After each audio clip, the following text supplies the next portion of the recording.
Ustadz,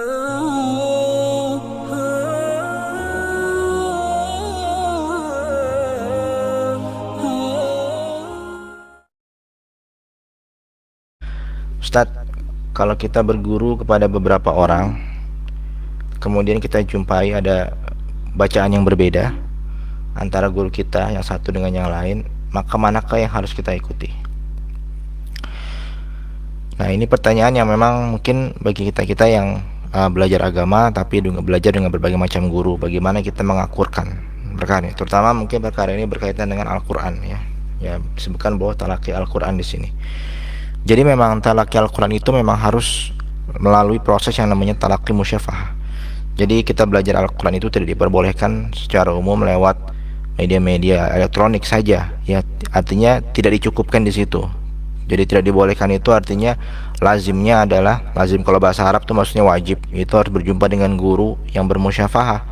Bermusyafahah maksudnya ada interaksi di situ, ya. Jadi talaqi itu kan disebutkan adalah perjumpaan, ya, talaqi itu perjumpaan. Kemudian musyafahah itu adalah bibir, ya, musyafahah. Jadi maksudnya adalah si guru ini mampu untuk memperhatikan bibir kita dan memberikan kita umpan balik atau memberikan kita feedback mengenai bacaan kita. Nah, itu sebetulnya yang dimaksud dengan talaqi musyafahah. Jadi kalau kita cuma menggunakan metode internet saja lewat YouTube misalnya, atau lewat rekaman video atau rekaman CD, maka yang menjadi masalah adalah si guru tidak bisa memberikan kita umpan balik atas bacaan kita. Ya, kita bisa mendengar bacaan guru tersebut, rasanya bacaannya betul. Nah, tapi ketika kita baca, belum tentu bacaan itu betul, karena bacaan itu harus disimak. Justru yang penting itu bacaan kita, gitu. Ya, gurunya mungkin tidak harus membaca, tapi kita harus membaca di depan guru kita dan diperdengarkan bacaan kita, kemudian diiktiraf atau dikenali ya sebagai sudah bacaan yang betul. Itu yang penting. Nah, kalau kita mencukupkan belajar lewat internet saja atau lewat CD misalnya atau lewat YouTube, maka kita hanya bisa mendapatkan manfaat satu arah saja, yaitu kita bisa mengetahui bacaan syekh atau bacaan guru yang betul, tetapi kita tidak bisa mendapatkan feedback atau gambaran apakah bacaan kita itu sudah menjadi bacaan yang sahih atau enggak. Nah, justru itu yang paling penting, bacaan kita tuh harus yang didengarkan gitu. Nah, kalau misalnya kita berguru kepada satu guru dengan guru yang lain, mungkin kita jumpai bahwa nanti ada bacaannya yang berbeda gitu. Jadi mungkin ketebalan huruf pada satu guru ini lebih tebal, kemudian penyebutan huruf mim misalnya pada huruf ini lebih mantap lah gitu. Yang ini bagaimana cara mengakurkannya? Nah, ini biasa gitu kan. Kalau orang-orang yang sudah berguru dengan banyak guru, maka dia akan menjumpai permasalahan ini. Karena ada satu guru yang sangat keras, biasanya ada satu guru yang berbeda. Ya. Paling gampang adalah mengenai bacaan taklil. Ya, taklil itu bacanya kan macam-macam ya. Kalau pertama kali saya baca misalnya taklil wadduha, dia baca dengan taklil wadduha. Nah, itu yang saya baca duha gitu kan. Kemudian ada guru lain yang mengajarkan sebetulnya itu kurang tepat. Yang lebih tepat adalah membacanya itu kan ketika taklil itu yuqarib ilal fathi, lebih dekat kepada fathah. Qarib atau yumallu miring kepada fathah. Jadi antara bainal fathah wa imalah, tapi lebih dekat kepada fathah. Nah, jadi bacaan yang betul adalah wadduha taklil. Jadi ada dua bacaan, wadduha dengan wadduha gitu. Jadi yang dua-duanya mana? Ya kalau saya saya bertalaki, saya dapat dua-duanya kan, berarti dua-duanya harus betul. Tapi kan betul itu mungkin satu sisi kita kan kita harus alihkan pandangan kita dari betul itu suatu yang satu kebenaran saja mutlak, bukan. Karena Al-Quran itu sendiri adalah tujuh huruf kan, jadi ada bacaan yang berbeda-beda. Berarti bacaan fathah itu sendiri tidak ada satu bacaan yang betul. Karena kalau bacaan fathah pada wadduha contohnya, itu ada tiga cara baca. Wadduha, wadduhe. Nah, ini ada tiga cara baca. Nah, yang wadduha yang pertengahan itu ada lagi cara baca, wadduha dengan wadduhe. Nah, yang mana yang betul? Nah, kan sebetulnya semua ini tidak ada yang salah. Kalau kita mendapatkan dari talaqi musyafahah, kemudian ramai yang membaca seperti itu juga, nah maka tidak salah, dua-duanya wajah yang betul gitu kan. Ya. Ramai, antum boleh tengok misalnya contoh khilaf bacaan yang ini, itu ramai, terlalu banyak ramainya. Sudah seperti khilafiyah, seperti ibarat kunut tidak kunut ya. Nah, itu sudah sampai seperti itu khilafiyahnya. Jadi maknanya adalah kita boleh ikut bacaan yang mana-mana saja. Tetapi kalau mengajar bagaimana? Nah, inilah saya bilang tadi, ketika pertanyaan seperti ini diajukan, saya juga pernah kepada Syekh Dr. Ahmad Isa Al-Masarawi, beliau menjawab bahwa kita tidak boleh membandingkan satu guru dengan guru yang lain. Ya, misalnya ketika kita belajar sama satu guru, kemudian kita bilang bacaan anta salah, tidak seperti guru saya yang lain. Ya, tidak boleh seperti itu. Ya, sebagai penuntut ilmu, karena penuntut ilmu kan tolibun ya, menuntut gitu kan. Sebagai kita menuntut ilmu ya kita dapat ilmu, ya kita terima ilmu itu gitu. Nah, nanti yang mana yang lebih benar, kalau pakai tanda bahasa beliau, kata Syekh Dr. Imam Masarawi, mana yang lebih benar? Itu yang lebih benar itu adalah kita sendiri yang akan harus menentukannya. Sebenarnya benar itu bukan berarti benar bacaan itu yang lain salah, bukan, tetapi benar itu adalah mungkin kita lebih prefer bacaan itu. Ya. Mungkin berdasarkan studi kita, referensi kita gitu, ternyata ini lebih betul berdasarkan buku-buku yang kita baca. Begitulah juga saya ketika memutuskan satu bacaan itu betul atau salah gitu kan. Artinya memang betul bacaan tidak salah, tetapi memang khilaf. Jadi kalau khilaf boleh dipakai. Nah, kita kan cenderungnya mau yang kemana? Nah, itu yang kita sendiri yang menentukan. Jadi tidak boleh kita membandingkan bacaan guru kita. Ustaz, gurunya bacaan antum sama nggak sama seperti ini gitu. Ya, itu sering kebiasaan para pelajar-pelajar baru suka seperti itu. Karena begitu ta'assub dengan guru yang lama, jadi guru yang baru ketika baca harus seperti guru yang lama, kalau enggak bacanya salah gitu. Nah, ini sudah menjadi satu fitnah. Ini tidak boleh sebagai seorang penuntut ilmu. Jadi kalau ada kekhilafan bacaan antara dua guru kita, maka kita ambil dua-duanya dan kita tentukan sendiri mana yang lebih afdol bagi kita. Justru menurut saya malah lebih bagus, karena sebagai penuntut ilmu kita jadi memahami mana wajah-wajah bacaan yang boleh dibaca. Jadi ibaratnya adalah kalau misalnya suatu bacaan itu memiliki range ya, memiliki range atau rentangan. Nah, rentangan ini adalah rentangan yang harus kita ikuti. Ya, jadi mana yang mudah bagi anak-anak murid kita, maka kita boleh, selama memang masuk dalam rentangan itu gitu ya, masih dalam range itu ya. Nah, itu penting. Kalau orang yang satu guru saja, justru dia malah sangat fanatik dengan gurunya, sehingga nanti ketika ada bacaan yang tidak sama dengan bacaan gurunya disalahkan, padahal belum tentu.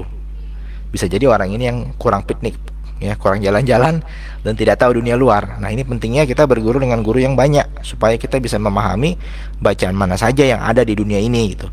Dan selama guru itu punya sanad, tentu bacanya betul ya, tentu bacanya betul gitu ya, karena tidak mungkin khilaf ya, kecuali kalau bacanya betul-betul aneh gitu ya, wadduha jadi wadduho gitu. Nah, itu kan memang aneh, tidak ada bacaan seperti itu. Nah, itu memang salah. Tapi saya rasa memang itu contoh ekstrim lah. Tapi kalau perbedaannya pada penyebutan yang duha dengan duhe, dan kemudian juga ramai yang baca seperti itu nggak ada masalah ya. Tinggal kita saja mau yang mana. Kalau saya ketika ada yang khilaf tuh sambil dua-duanya, tapi saya baca mana yang lebih saya suka. Kebetulan guru saya mengambil wajah yang lain, tapi ketika saya baca dengan wajah yang itu, dia membolehkan, sehingga itu ya namanya amanah ilmu kan. Artinya dia mengetahui ada khilaf, dia pilih yang lain, tapi saya pilih yang lain ketika baca, dan dia tidak menyalahkan. Dan nanti kalau misalnya ada anak-anak murid yang baca pada saya, murid-murid saya juga akan tentukan nanti ya mana yang mudah bagi mereka gitu. Jadi nggak ada masalah sebetulnya, selama bacaan itu sudah pernah kita terima dari guru kita. Itulah pentingnya mana ilmu. Makanya kalau kita berguru banyak sama guru-guru yang berbeda-beda, maka kita bisa jumpa bacaan yang berbeda-beda, dan kita ikut pada bacaan itu menjadi satu khazanah buat kita, sehingga nanti kalau kita mengajar orang lain, kita juga nggak terlalu kaku dan nggak terlalu galak gitu dalam tanda kutip ya. Karena Al-Quran itu harus dimudahkan ya. Yasir wala tu'asir. Allah saja wala qad yassarnal Qur'ana lidzikri fahal min mudzakir. Allah saja sudah memudahkan Al-Quran. Masa kita yang mengajarkan menjadikannya susah? Ya, kadang-kadang kita ini terlalu ta'assub dengan perkara yang harus seperti itu, harus bacaannya gitu. Ya, boleh saja baca tebal ya, tapi kan enggak juga bibir tuh misalnya Allahu Akbar. Padahal huruf ro itu kan bukan huruf bibir gitu. Huruf ro itu kan huruf lidah gitu, bagian atas, ro gitu. Jadi bibir nggak mah. Justru ketika saya berguru sama syekh yang lain, syekh Arab, diingatkan bahwa jangan sampai kita bilang Ar-Rahman itu kita menggunakan bibir. Gimana seperti wow katanya. Gimana? Ar-Rahman. Itu salah. Kenapa? Dia pakai pakai ini ya. Harusnya dia maksudnya mau tebal sebetulnya. Maksudnya mau tebal. Tebalnya ya bukan begitu. Itu namanya ta'assaf. Tebalnya adalah Ar-Rahman, Ar-Rahman, Ar-Rahman, bukan Ar-Rahman, Ar-Rahman. Nah, itu salah ya. Justru saya tahu itu setelah belajar dengan guru yang lain. Tadinya saya fanatik dengan yang pertama misalnya.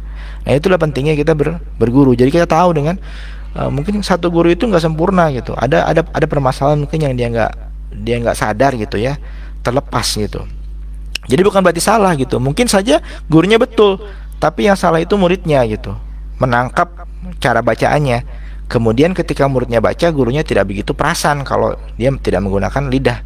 Ya, jadi sebetulnya betul, tetapi dalam prakteknya ada kesalahan di situ, ada yang meleset sehingga mungkin muridnya ketika itu bacanya dia baca depan gurunya betul, misalnya Ar-Rahman, tapi ketika sama dia di luar itu dia bacanya jadi Ar-Rahman. Nah, bisa jadi kan. Allahu a'lam bishawab. Tapi intinya dengan guru yang berbeda-beda kita mendapatkan khazanah yang berbeda dan kita dapat mendapatkan ilmu yang berbeda. Akhirnya kita bisa tahu bacaan itu mana yang betul mana yang salah. Gitu ya. Jadi kalau kita jumpai kesalahan dalam apa, bukan kesalahan ya, perbedaan dalam cara baca, maka nggak usah terlalu panik ya. Mana yang kita terima selama guru kita tahu guru kita bersanad, maka kita terima bacaan itu ya, kita terima. Adapun kalau khilaf dengan guru kita yang lain, maka kita terpulang pada kita sendiri untuk menentukan mana yang kita pilih. Tapi bukan berarti gurunya salah, tidak, gurunya betul ya, gurunya yang mana-mana itu betul, tidak ada yang salah ya. Tetapi kita menentukan mana yang lebih sesuai, yang lebih cocok, yang kita anggap paling dekat dengan kefasihan ya, atau tahsin lah ya secara bacaan itu. Karena orang, saya perhatikan memang banyak orang-orang yang berlebih-lebihan ketika mungkin baru belajar Al-Quran ya. Justru permasalahan besarnya ketika orang baru belajar agama, satu guru itu biasanya terjadi apa, jadi ekstrim dia fanatiknya ya, karena dia baru dapat hidayah mungkin kan, dia baru bisa belajar. Jadi guru, apa yang kata gurunya itu saja itu yang menjadi acuan. Dia tidak peduli apakah syekh lain atau ustadz lain bacanya berbeda, dia akan salahkan. Nah, hati-hati gitu ya. Kalau kita mau betul-betul bacaan kita syiddah ya. Kalau dia bilang bacaan dia syiddah nih bacanya keras nih supaya penyebutannya sempurna, kita nggak boleh memudahkan. Syiddah itu bukan seperti itu gitu. Syiddah itu ketika proses talaki itu diambil dengan cara yang betul. Cara yang betul bagaimana talaki? Dengan hafalan talaki itu dengan betul ya. Kalau antum sudah baca dengan hafalan depan guru, baru itu namanya syiddah gitu kan. Kalau antum masih buka mushaf, mau antum bacanya roknya sampai monyong seberapa meter juga tetap aja bacanya tidak dikatakan syiddah. Karena bacaan itu bisa lupa besoknya ya, tidak ada yang menjamin bacaan dia. Kalau antum sudah hafal, antum bacanya seperti itu, saya baca Ar-Rahmanir Rahim sampai nanti baca begitu, karena masa ingat bacanya seperti itu. Nah, itu namanya talaki yang syiddah. Banyak orang-orang yang mungkin teman-teman saya yang tua-tua gitu ya, agak-agak tua, yang memang sangat fanatik sama gurunya satu sehingga dia begitu gitu. Tapi ya kita biarkanlah, mungkin belum tahu kan, nanti mungkin dapat hidayah sendiri ya. Tapi sebagai penuntut ilmu kita jangan fanatik terhadap satu orang, tapi kita ambil dari berbagai macam orang, dan nanti kita akan nampak sebetulnya ya, mana-mana yang betul, mana-mana yang salah, mana-mana yang kita tahu, mana-mana yang kita tidak tahu ya. Guru kita itu tidak salah sebetulnya, mungkin kita mengambil ilmu dengan cara yang tidak betul atau kurang sempurna dalam proses talakinya ya. Itulah berbaik sangkanya. Jadi guru-guru saya walaupun ada yang yang dengan berbagai macam kekhasannya, kalau kita katakanlah, tetaplah saya hormati sebagai guru saya ya. Kalau dia khilaf dengan saya tidak apa-apa, bukan berarti saya betul dia salah, bukan, sama-sama betul gitu. Tapi mungkin saya jalan-jalannya lebih banyak gitu. Nah, beliau mungkin ya dengan syekh yang lain ketemunya, saya dengan syekh yang lain gitu ya. Artinya tidak menyalahkan, tapi tetap menghormati guru-guru kita itu. Itulah kenapa itu bagian dari keberkahan ilmu. Kalau kita merasa lebih alim daripada guru kita ya, walaupun kita baru belajar sedikit, maka ilmu kita nggak berkah ya. Bisa jadi kita nggak diterima sama Allah Subhanahu Wa Taala, karena ada di situ suul adab ya terhadap guru. Bagaimana yang Jazari itu memuliakan guru-gurunya, walaupun gurunya mungkin tidak sealim Imam Jazari, tapi yang namanya guru tetaplah guru. Itu Allahu a'lam bishawab. Oke, itu mengenai kalau ada perbedaan bacaan antara dua guru.